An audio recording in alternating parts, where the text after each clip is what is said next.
how can I support a healthy microbiome in my body starting today? Here's a few things I want you to consider. First and foremost, you should never, ever, ever wash your vulva with soap or use any of those like fancy washes or anything like that.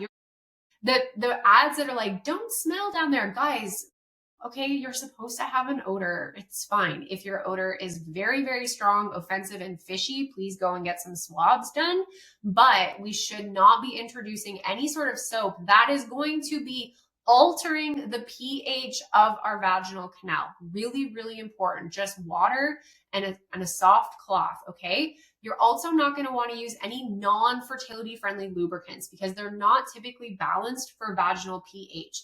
Our fertility friendly lubricants like Baby Dance and Good Clean Love Bioessence are made specifically to not alter the pH environment of that vaginal canal. So that's another really important piece. Sidebar there in terms of lubricants too, like if you're just using a conventional lubricant, make sure it doesn't have spermicide in it, you guys. Some of them still do. So I would hate for you to be trying to get pregnant, but using a lubricant that's actually killing the sperm. What a silly thing, right? So just make sure you're using something that's safe for fertility.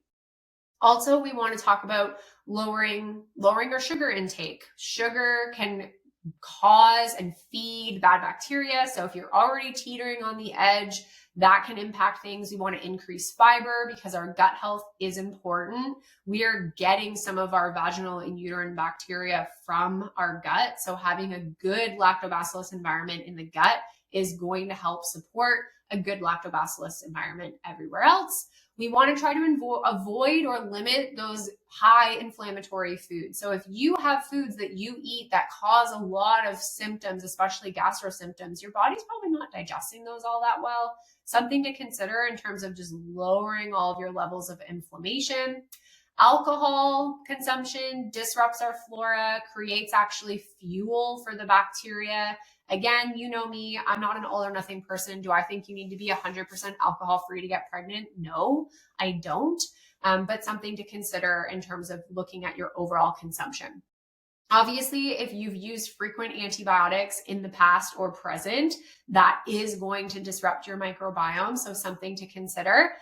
Our lactobacillus wants and needs glycogen for fuel. So our vaginal lining, it actually stores glycogen, and then the lactobacillus ferments it, creates lactic acid, and that's what helps maintain that pH environment that we're talking about.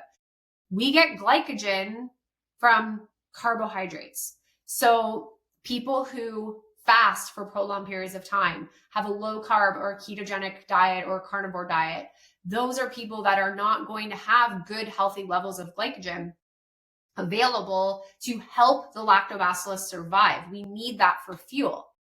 High intensity exercise, then not fueling back with the carbs that your body needs after that is important. Having chronic stress or significant caloric restriction, food is important because our food is what essentially helps to fuel and maintain that good, healthy environment.